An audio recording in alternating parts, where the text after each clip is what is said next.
Pensa Veus. Amèrica Barcelona. Amb Míriam Aimamí.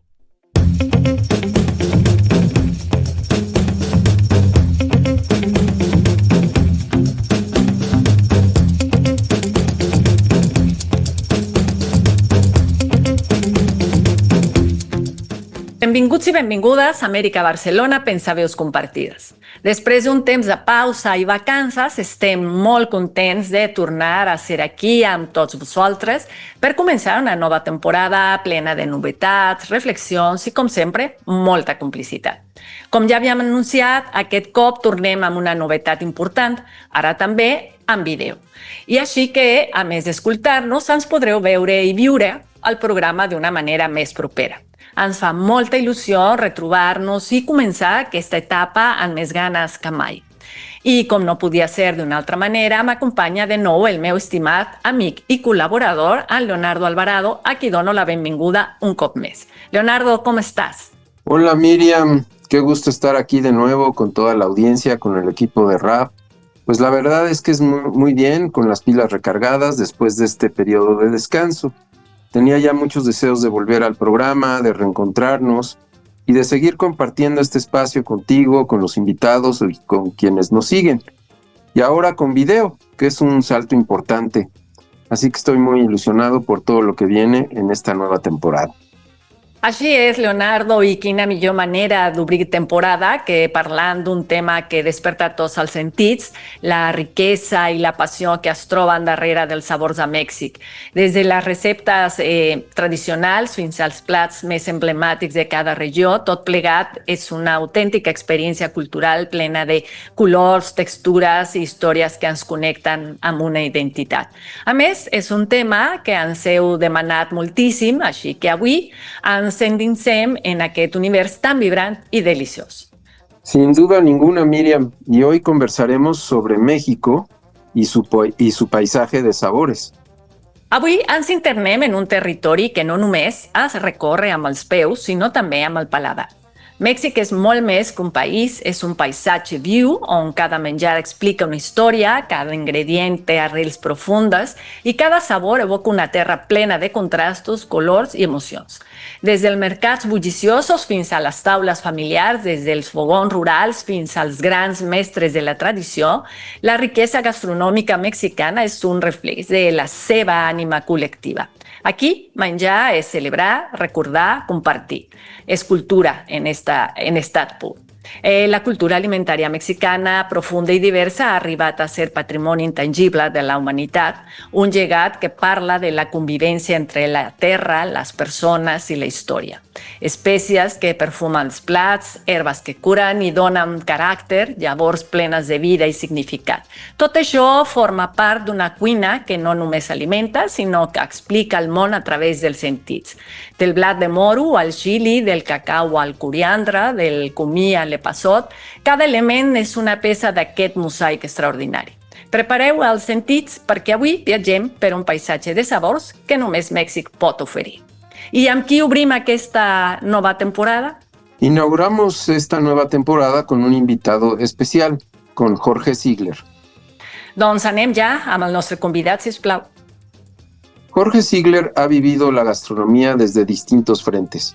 Hace 25 años hizo realidad junto con sus socios el restaurante Rojo Bistro en la colonia Condesa de la Ciudad de México, lugar considerado como un clásico. No conforme con ello, se lanzó a viajar por todo el país para producir y dirigir la serie Yo solo sé que no he cenado, programa para Canal 11, que no solo buscaba los sabores de la gastronomía mexicana, sino las historias, la pasión y la tradición que hay detrás de cada plato. Conoce lo que representa estar al lado de las hornillas, sintiendo el calor y el pulso de la cocina, pero también lo que representa estar del lado de la cámara, capturando aquello que inspira a chefs, cocineras y cocineros de hogares, mercados y calles, a esos maestros anónimos que hacen magia con un comal o una olla y cuyas historias merecen ser contadas. L'entrevista. Pensaveus compartides. RAP Radio. Jorge, gracias por venir y ser el primer invitado de esta nueva temporada. Un placer, es todo un honor. Jorge, sabemos que la gastronomía mexicana es reconocida a nivel mundial por su riqueza y también por su diversidad. ¿Qué es lo que caracteriza esta gastronomía mexicana? Yo creo que tiene mucho que ver lo que es la historia misma de la gastronomía, que es una historia de tres culturas, de una cultura prehispánica. De hecho, podríamos decir que es de cuatro, porque es también prehistórica, ¿no? La creación del maíz, que es la planta madre de la cultura mexicana, pues tiene aproximadamente 15,000 años. Entonces podemos decir que la historia comenzó desde hace 15,000 años. Y es una historia eh, prehispánica, prehistórica, prehispánica, y luego viene la época de la colonia, con lo que tiene que ver con la exportación de grandes ingredientes para la gastronomía universal. O sea, yo no creo que haya ningún otro país que haya donado o que haya proveído tantos ingredientes tan fundamentales a las comidas del mundo entero, ¿no? El jitomate, el aguacate, el guajolote o pavo, la vainilla, los chiles, el maíz, eh, chocolate. Bueno, o sea, no se pueden concebir muchas cocinas como la italiana o incluso la española sin algunos de estos ingredientes, ¿no? Entonces yo creo que ya veníamos precedidos de una fama especial y lo que es la comida en sí también tiene, lo que lo hace muy especial es el cruce de culturas, ¿no? Que tenemos toda esta tradición prehispánica, pero que también tiene influencias española, tiene influencia china, influencia árabe, eh, y yo pienso que hasta influencia norteamericana, ¿no? Entonces yo creo que lo que lo hace especial es que es un cruce y un crisol de culturas que aporta además ingredientes extraordinarios. Que esa es otra cosa, porque también es una gastronomía, una comida en plena evolución. ¿Y qué te hace evolucionar? Cuando tienes ingredientes tan versátiles como los que hemos mencionado, se puede seguir creando y recreando y recreando y creando, como es lo que estamos viendo ahora, ¿no? Con el devenir de nuevas generaciones de chefs, de que otros cocineros tradicionales y cocineras tradicionales se han dado a conocer. Toda esta expansión la hace muy especial. Y por último, yo diría que también el hecho de que la técnica de cómo se preparan las salsas, cómo se preparan los moles, eh, cómo se preparan algunos platos típicos, ya se ha dado a conocer o se ha promovido técnicas para que otras personas en otros países puedan reproducir la comida mexicana, porque yo creo que eso la hace universal. No solamente que vengas y vayas a un país y puedas comer muy rico, sino que puedas reproducir esos platillos, ¿no es cierto? Digo, estas son algunas ideas a bote pronto. Porque, y evidentemente la comida está relacionada con un aspecto cultural, ¿no? Yo no sé si tú tienes referencia de otras partes del mundo, porque pareciera que hubiera algunas coincidencias en ese sentido con lo que sucede en la India o en algunas partes de Asia, donde pareciera que estas culturas tan ricas en una serie de tradiciones, de simbolismos y demás, tienden como a manifestarse mucho en los aspectos culinarios. No sé tú qué opinas de eso. Sí, no, no, no. Yo creo que más allá de la nutrición que provee la comida, los platillos, eh, también la comida es un medio de comunicación. O sea, nosotros hicimos un programa de televisión, que si les parece podemos hablar más tarde de eso, pero hicimos un programa de televisión donde estábamos tan interesados o más en conocer el sentir y lo que es la visión de la vida o la cosmovisión de los cocineros detrás de las hornillas, porque hay toda una riqueza y una necesidad de expresión. Entonces, yo creo que eso es a nivel individual, pero se extiende a nivel de lo que es un pueblo, lo que es un estado, y lo que es la nación entera. Es una manera de dejar saber al mundo quiénes somos y cómo vemos el mundo y cómo sentimos las cosas, ¿no? Sí es plenamente una parte, una pieza fundamental de la expresión cultural, ¿no? Y este país que es tan comunicativo en ese aspecto, pues no podía quedarse atrás en su expresión gastronómica, ¿no? No sé si respondo a tu pregunta. Sí, sí, desde luego, desde luego. Porque además creo, digo, habría que hacer un recuento quizá más preciso, pero me imagino cómo han evolucionado los platillos a lo largo de la historia y también cómo en diferentes regiones de la República Mexicana se han manifestado cosas radicalmente distintas, ¿no? Entre el sur, el norte, el altiplano, ¿no? Exactamente, sí. Pues todo tiene que ver primeramente con la recolección de ingredientes, ¿no? En ese, eh, eh, es también una carta de presentación de quién es la gente, ¿no? Es increíble cómo un coloradito, que es un mole sencillo, sabe distinto en cada parte de la República, porque no solamente posiblemente los ingredientes son distintos o tienen una variante según el clima, pero cómo lo procesa la gente, cómo lo elabora y cómo lo hace suyo. Es una comida que la gente hace suya, porque una tortilla te la encuentras desde Tijuana hasta Mérida, ¿no? Pero no te sabe igual. Es increíble también cómo la versatilidad del maíz le permite a cada cocinero expresarlo diferente, un platillo o un ingrediente mismo, ¿no? Claro. Claro, así es.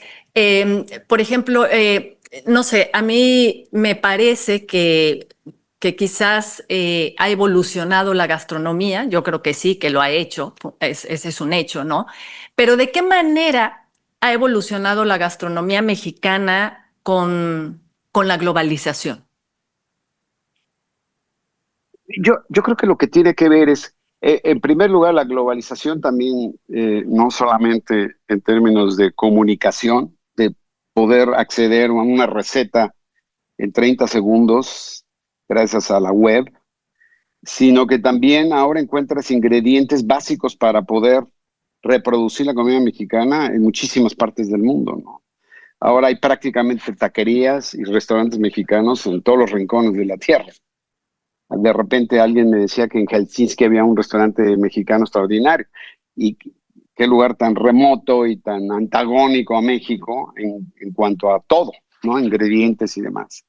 Eh, esta globalización se ha manifestado en, en el acceso a esos ingredientes. Primeramente era para restauranteros y después para cualquier persona en el supermercado.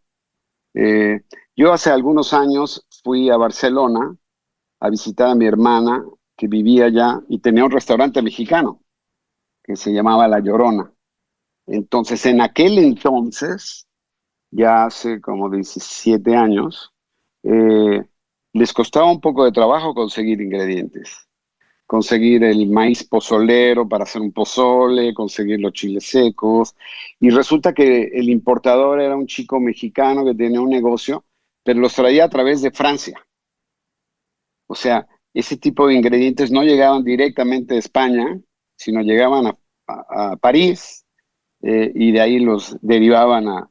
Ahora ya no es así, ahora estas cosas las encuentras en todos lados, ¿no?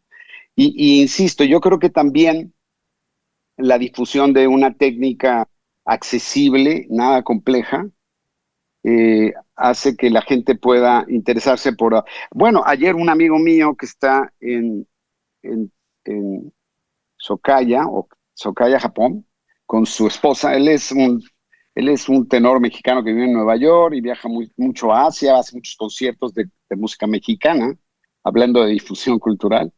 Me mandó fotografías de que se atrevió a hacer fajitas y guacamole a toda la parentela nipona, ¿no? Y me mandó fotografías de todos con el dedito tomando el taco como debe ser, siguiendo la etiqueta. Pues eso le llamo yo globalización.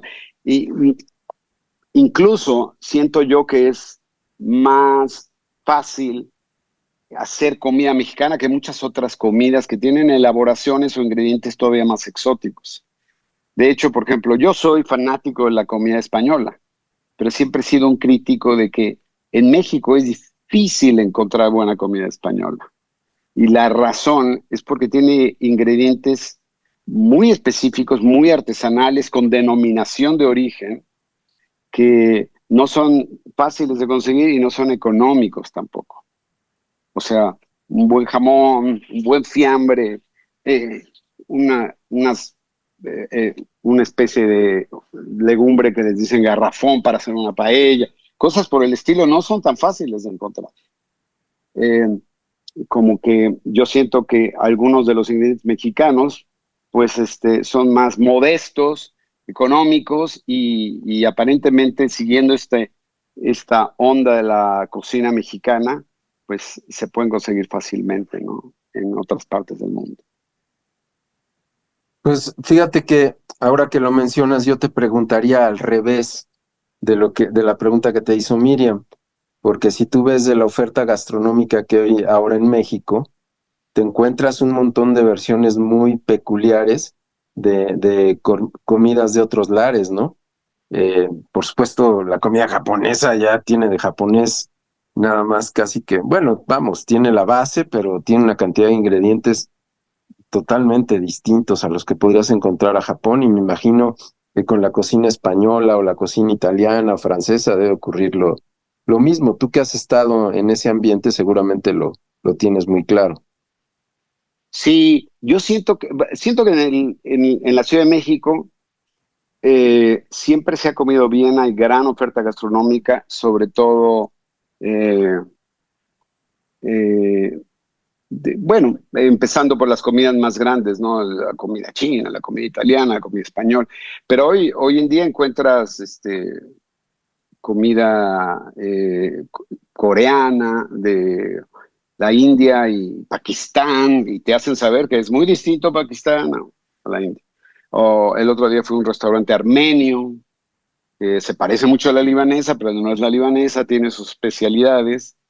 Y siempre que voy a un lugar de estos, y sobre todo si está atendido por sus propietarios, te das cuenta qué maravillosa, maravilloso vínculo puedes obtener probando la comida de la gente. Te digo que es una necesidad de expresión que tienen los cocineros de dejarte ver qué se siente, cómo son los platillos, cuál es la tradición.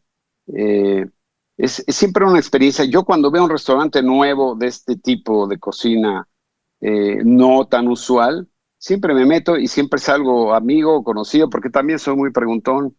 Entonces, de alguna manera, la gente también quiere que le preguntes, ¿no? Eh, ¿Tú te acuerdas cuando en México pusieron el rincón polaco cuando éramos jóvenes tú y yo? O sea, era un exotismo total, ¿no? Comida polaca, y vamos a comer arenque y pato con manzana. No, hoy en día, pues, la comida polaca casi, casi es.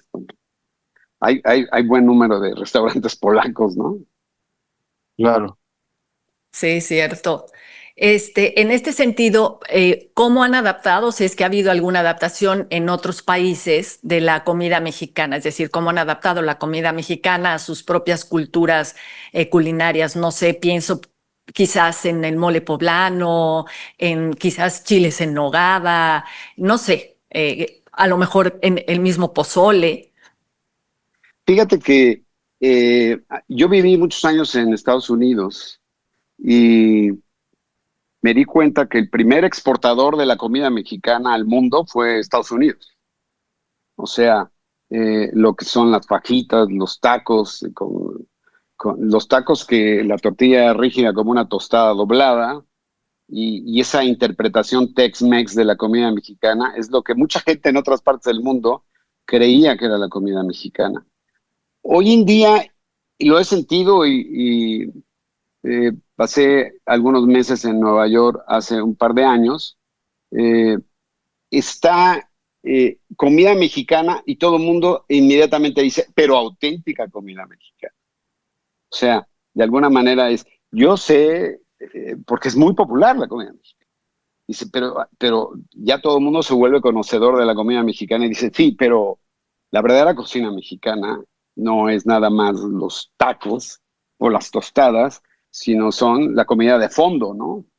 Los estofados, los mariscos, los asados, etcétera, etcétera, etcétera. Entonces, y creo que eso tiene que ver con la explosión de las redes, ¿no? En donde dejamos ver lo que es realmente la comida mexicana. Hoy en día también la comida mexicana de la calle es algo que está muy de moda, ¿no?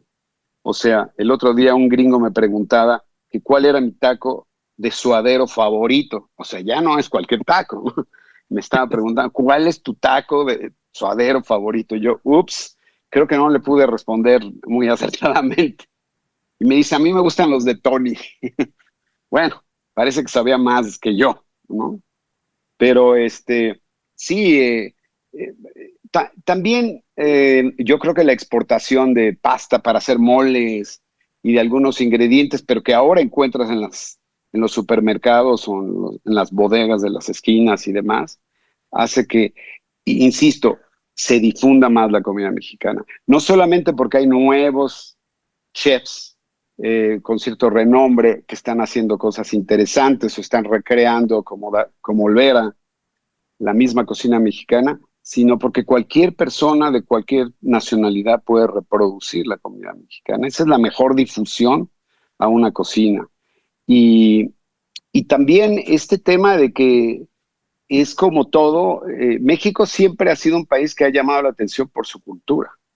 Eh, es de alguna manera una manera de invitar a México. A lo mejor una persona no ha conocido, no ha visitado México, pero si ya ha probado algo de México, eh, también una amiga mía que conocí años atrás en Nueva York, que era de Londres, nunca había venido a México, vino a visitarme y me dijo, yo soy experta en comida mexicana. Ah, sí, ah, bueno.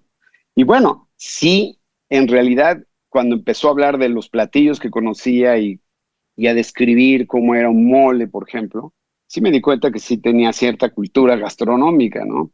Fíjate que yo creo que en algunas partes del mundo ha habido embajadores de la comida mexicana, no solamente los norteamericanos, sino de la auténtica comida.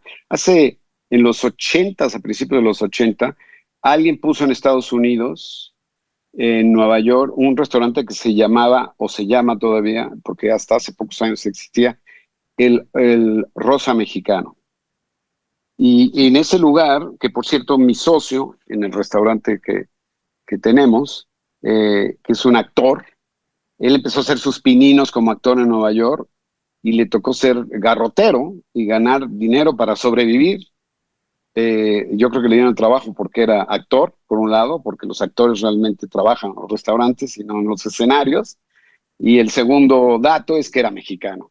Y su trabajo era hacer el guacamole en la mesa de los norteamericanos. Y ese lugar tenía pescado a la veracruzana, pescado a la talla, mole poblano, pipián, manchamantel. Era realmente un esfuerzo enorme que hacía la propietaria para dar una verdadera imagen de la comida mexicana. Entonces, a ese restaurante iba Plácido Domingo, iba ¿cómo se llamaba? Robert De Niro, iban muchas celebridades, un restaurante muy caro, muy bonito en el Upper East Side de Nueva York, y cuando hay embajadores que además trascienden, y sobre todo trascienden en líderes de opinión, también es una manera de difundir la comida y la cultura de un país, ¿no? Entonces creo que desde los años 80, 90, 2000 hemos tenido buenos embajadores que han hecho un buen trabajo de difusión con la cultura mexicana y la gastronomía mexicana, ¿no? Oye, Jorge, ¿y tú cómo has visto este fenómeno de cómo la cocina mexicana pasó literalmente de estar hecha por mujeres detrás de un anafre a estos restaurantes de cocina de autor con chefs reconocidos internacionalmente. ¿Cómo es que se da ese fenómeno? Pues mira, yo creo que tiene que ver con la profesionalización de la profesión de cocinero. Con, con, Me parece que el Culinaris de Puebla fue la primera escuela en los años 80 en dar la licenciatura en gastronomía.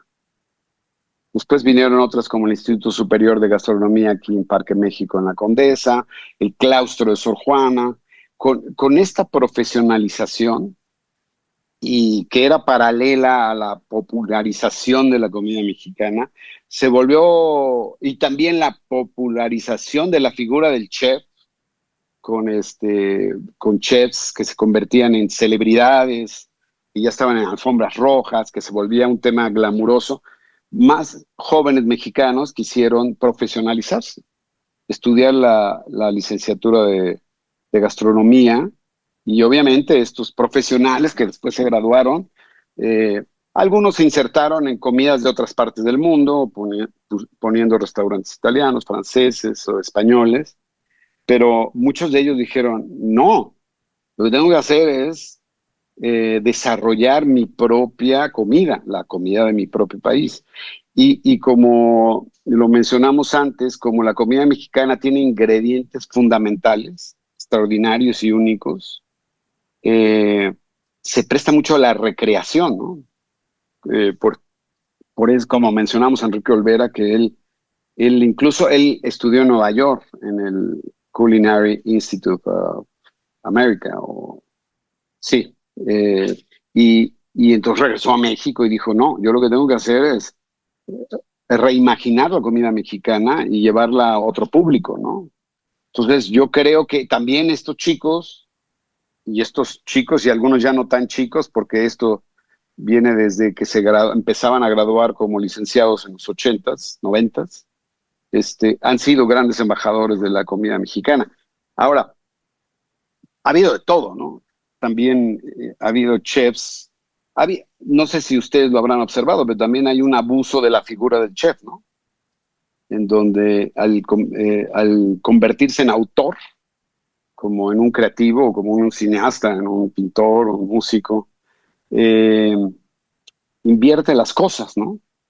Y entonces presenta una creación que es tan extraordinaria, con un halo de snobismo y sensacionalismo, que exige a la gente que se haga una reverencia ante el platillo antes de probarlo, ¿no? Y ese es el tipo de, como hasta de deshumanización de la gastronomía, diría yo, cuando todos estos chefs que han inventado técnicas tan extraordinarias, la cocina molecular, con la esferificación y las cenizas y las esencias, y que todo se vuelve un experimento de museo, una experiencia de museo, y no tanto de nutrir el corazón y el alma. También ha sucedido, o sea, el crecimiento ha sido favorable, pero también ha tenido ciertos excesos, en mi opinión. No sé si habrás visto cosas por el estilo, ¿no? En donde los menús de degustación valen 6,000 pesos, ¿no? $3,000 o $2,000, $500, ¿no? Sí. Háblanos un poco sobre esta serie que dirigías y producías. Yo solo sé que no he cenado, de Canal 11. Sí, cómo no. Ese programa se lo propuse al Canal 11, inspirado por Anthony Bourdain. Siempre fui un seguidor de sus programas, que tuvo el mismo programa con distintos nombres durante más de una década, pero siempre me fascinó y era mi ambición acercarme un poco a la esencia de su programa, que por cierto, creo que es un programa que lo perdimos cuando lo perdimos a él, desafortunadamente, porque es una de esas voces que se extrañan, es una de esas voces que surgía de la nación norteamericana, proyectadas al mundo, para decirle a los norteamericanos, ojo, no somos el centro del mundo, ojo, porque hay otros valores que ni siquiera consideramos, como el poder que una comida casera puede tener al unir a miembros de la familia en una experiencia única, o es una manera de darle la bienvenida a un extraño, a un nuevo amigo, y entregarle lo mejor de nosotros. Eh, Me acuerdo haber visto programas donde estaba en el lugar más humilde, del lugar más remoto de China, donde apenas comían unos cuantos vegetales, pero preparados con tal pasión y con tal cariño que envolvía el corazón, ¿no? Y decía, estoy en el lugar más recóndito y esta es una de las mejores cenas de mi vida, ¿no? De los momentos más emocionantes, ¿no? Alrededor de la comida. Bueno, pusimos la vara muy alta porque dije, este programa es la inspiración de lo que queremos hacer. Entonces hicimos un recorrido por muy buena parte de la República, prácticamente toda la República, con ciudades y pueblos. Eh, nos faltó, Nos faltó una cuarta temporada, hicimos tres, de 13 episodios cada una, y esa cuarta temporada iba a cubrir la parte que no pudimos cubrir, que es los estados del norte de la República. El único que pudimos conocer fue Baja California.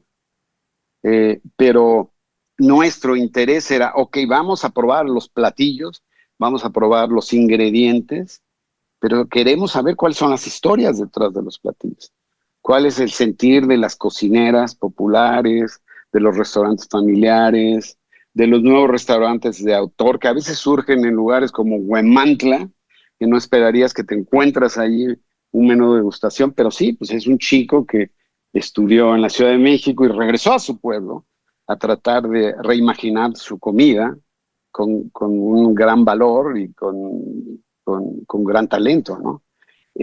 Siempre estuvimos a la casa. Cada vez que hicimos una temporada de 13 episodios, en donde prácticamente cada episodio visitaba un pueblo o dos pueblos cercanos o tres pueblos cercanos, lo primero que hacíamos era dirigir nuestra atención al mercado central de la ciudad o del pueblo, porque es ahí donde se come la comida del lugar, ¿no? Y además donde están rebosando los ingredientes. Entonces, siempre fuimos bien recibidos, siempre nos produjo una gran inspiración y una gran energía ver el entusiasmo de la gente, la pasión por expresar, la generosidad de corazón. Algunas de las mejores comidas que hayamos disfrutado, las comimos en los lugares más sencillos, más modestos, pero con la mayor generosidad de parte de la gente. Entonces, para poder hacer un programa así, que es de corte documental, que hay mucha espontaneidad y mucha improvisación, pues como llevas un presupuesto limitado, puedes estar pocos días en cada lugar, siempre hay las presiones en producción del tema económico. Pues yo hacía el viaje primero con un productor y iba y probaba y comía, y lo que me parecía que tenía un valor especial, un valor implícito, más allá de lo sabroso que fuera un platillo o lo original o un ingrediente único, eh, eh, procuraba ponerlo en la nota, apalabrarme con la gente y volver ya con el crew completo y con el conductor, que es Bruno Bichir, que lo hicimos conductor, lo hicimos documentarista en cierta forma, porque él es actor, ¿no? Él está acostumbrado a los platós, a los escenarios teatrales, pero lo pusimos frente a la cámara, improvisando con la gente, y lo hacía de una manera sensacional. Yo quería que tuviera algo de Anthony Bourdain, y lo que surgió es su propia personalidad. Mientras Anthony Bourdain en cierta forma es como un antropólogo gastronómico, Bruno, pues que no tenía el conocimiento gastronómico de Bourdain, porque Bourdain era chef, pero sí tenía ese toque humano, esa manera de meter la llave y abrir el corazón de la gente y que nos compartiera parte de su historia. O qué recuerdo tiene de la abuela que le enseñó a hacer ese platillo, ¿no? Entonces, un programa que filmamos desde el 14 hasta el 18. no hemos continuado, a pesar de que el Canal 11 lo ha pasado y repasado y tiene muchos reruns, porque el Canal 11, pues como muchas cosas de la cultura, de, que está, de la cultura que está supeditada a los presupuestos públicos, pues no ha tenido el dinero para hacer otra temporada, ¿no? Claro. Y en este sentido, bueno, ya que recorriste buena parte del país, ¿qué encontraste sobre la oferta gastronómica tan diversa de México? En primer lugar, a todo mundo le digo yo, si tú quieres conocer la cocina mexicana, tienes que ir a provincia, tienes que ir a todos los rincones de la República, tienes que, porque si bien muchos de los ingredientes se presentan en muchas partes de la República, hay algunos muy diferenciados, ¿no? Digamos, la carne de res es extraordinaria en el norte, ya lo sabemos. Alrededor del Distrito Federal, pues existen muchos ingredientes como de tipo prehispánico y demás. Me encontré las influencias de otros, digamos, por ejemplo, en Hidalgo, ¿no? Que Hidalgo fue en el siglo XVIII y XIX un estado explotado por la minería. Pues hubo el periodo de Porfirio Díaz, le dio concesiones a compañías inglesas para venir y explotar, eh, este, eh, los minerales en México. Entonces los ingleses vienen y dejan lo suyo, ¿no? Entonces yo creo que venían con la familia, con una esposa y un hijo, y entonces ellos estaban acostumbrados a comer shepherd's pie, pero pues aquí en México, ¿cómo lo vamos a hacer? Y sobre todo llevar a la mina, pues hacen una cosa que se llama pasty, que es una empanada donde adentro hay carne con especias, con pimienta, con cebolla, y en lugar de ponerlo y hornearlo con papa arriba, pues lo hacemos una empanada y que se cocine adentro la carne, ¿no? Entonces llegamos a estos lugares, que ahorita se me escapa el nombre, el pueblo minero, que ahorita me acuerdo, eh, y es el orgullo de ese lugar, y es una herencia compartida con una migración inglesa muy específica. Y así lo hay, pero en toda la República, ¿no? En Mexicali, la influencia china, en Yucatán, en las esquinas, las señoras tienen una canasta para que la gente coma snack. Ah, bueno, los quipes, ¿no? Quipe bola. Sí, sí. La influencia libanesa en la ciudad de Mérida, que también hubo influencia libanesa en el Veracruz. Eh, eh, una de las cosas, hablando de ingredientes, digo, maíz hay en toda la República, pero el maíz sabe diferente en toda la República. Yo no sé cómo es posible. Simplemente, incluso en un solo lugar, en San Luis Potosí, es, tiene su propia la Huasteca, que es una zona selvática, como si fuera casi el rainforest del Amazonas. Eh, Nos hicieron un menú de degustación donde eran 10 platillos, todos eran de maíz. Todo era un preparado de maíz, un caldo con con una especie de albóndigas que me recordó al matzo ball judío en Nueva York, en donde las albóndigas eran de maíz y tlacoyos, esto y aquello. Bueno, cada plato sabía totalmente distinto, empleando como base el maíz. Yo creo que también gran parte de esa magia de la República y los sabores únicos que nunca he probado en el Distrito Federal es la producción local. Porque de alguna manera todo lo que comemos en el Distrito Federal está importado de muchas partes de la República y del mundo. Por ende, tiene que estar refrigerado o empacado de cierta forma. Y la comida fresca y producida a un kilómetro de distancia no tiene sustitución. No la tiene. Entonces, creo yo que la producción local y, y la otra gran semilla de la gastronomía es la necesidad. O sea, vamos a comernos lo que haya, lo que se mueva, ¿no es cierto? En Oaxaca me llama mucho la atención porque hicimos un programa en Oaxaca capital. Obviamente hablamos de los chapulines, fuimos a cazar chapulines con un chef con un chef que tiene un restaurante hermoso y un hotel boutique hermoso, es un tipo afamado y muy talentoso, pero dice, yo aprendí a cocinar porque era un niño pobre y me quedé huérfano. Y todos mis hermanos, que eran 5, eran más chiquitos que yo.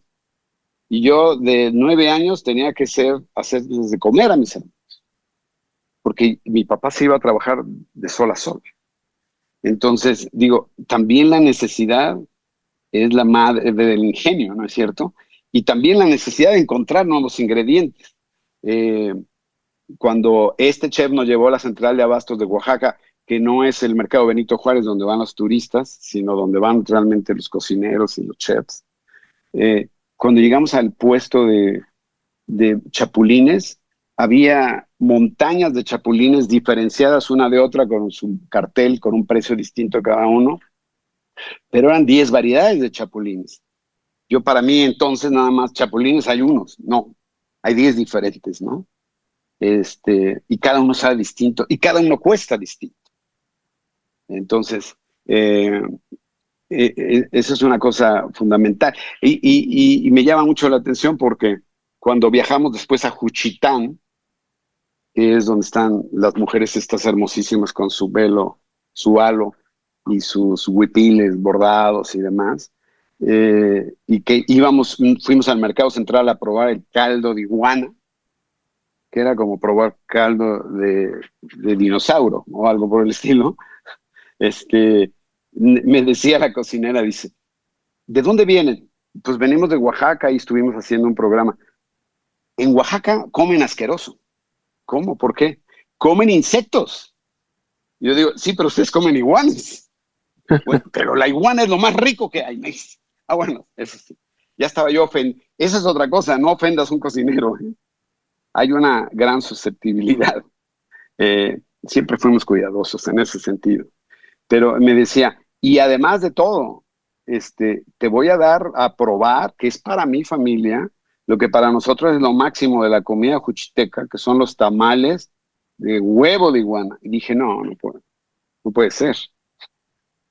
Pero bueno, entonces digo, pero esto es ilegal. Bueno, era ilegal, es ilegal, no es ilegal. Bueno, hay una discusión que sí es ilegal o no, porque ahí, al ser una especialidad, pues deploraron la población de iguanas.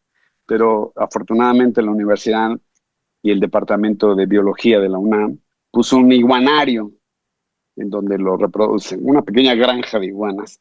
Y además traen de Veracruz, donde sí está autorizado cazar iguanas. Y ya, entonces probé el tamal de iguana, que fue algo especial. También no todo lo que uno prueba es del gusto de uno, ¿no? Hay muchos gustos y sabores adquiridos que hay que dejar que evolucionen, ¿no? Sin duda. Yo les comparto una experiencia. Yo hace unos años estuve haciendo un documental en la zona del altiplano, precisamente de San Luis Potosí, e hicimos unas entrevistas con las señoras hablando sobre qué es lo que acostumbraban comer, ¿no? Y bueno, hablaban de la rata, que ahora ya no la quieren comer porque ahora ya la consideran un animal sucio, ¿no? Ya no es lo mismo que hace tiempo. También hablaban de la víbora. Incluso había una chica relativamente joven que decía que ella no sabía cocinar la víbora, pero que le habían enseñado, su suegra se lo había enseñado, pero que ella no la consumía porque a ella le daba miedo. No, estaba muerta, pero a ella le daba miedo. Entonces ella la sabía cocinar, pero no la consumía. Claro. Y finalmente decidimos hacer un recetario preguntándoles cuántas recetas con del nopal conocían. Porque claro, viven rodeadas de cactáceas. Y decían, del nopal, se nos quedaban viendo así con una cara como, qué extraño, pues no, lo ponían en duda. Finalmente pudimos recoger cerca de 87 recetas. ¡Wow! Increíble. De cocina con el nopal. Eso fue impresionante, eso fue impresionante. Ellas también estaban bastante asombradas y lo que hicimos fue un recetario con el fin de que ellas pudieran irlo enriqueciendo, ¿no? Es decir, recetas que fueran surgiendo, que se les fueran ocurriendo, pues que las fueran anotando, porque pues era una manera de, digamos, de continuar, ¿no? Con este recetario y de continuar con, pues, enriqueciendo lo que es la gastronomía que tiene relacionada con el nopal en esta zona del país, ¿no? Ujú. No, qué Así es interesante. que, ¿Editaron ese recetario o era? sí, el recetario está editado. Ah, qué maravilla. Sí, yo tengo un ejemplar aquí en mi casa y además el recetario, pues sí, el sentido era repartirlo entre las señoras para eso, ¿no? Para que ellas se encargaran Wow. de continuarlo, ¿no? No, es increíble digo, si pretendes estudiar la comida mexicana, es un rabbit hole. Vas a encontrar historias, conexiones con la tradición, con la historia de México, con los ingredientes que llegaron de otras partes. El otro día vi un recetario de este grueso de la comida de la colonia Guerrero, que es una colonia tan popular, tan llena de Increíble. historia, en el centro de la ciudad. Solamente de un barrio había un recetario perfectamente editado por la UNAM. O sea que era un trabajo académico muy bien documentado, ¿no? Vastísimo, vastísimo.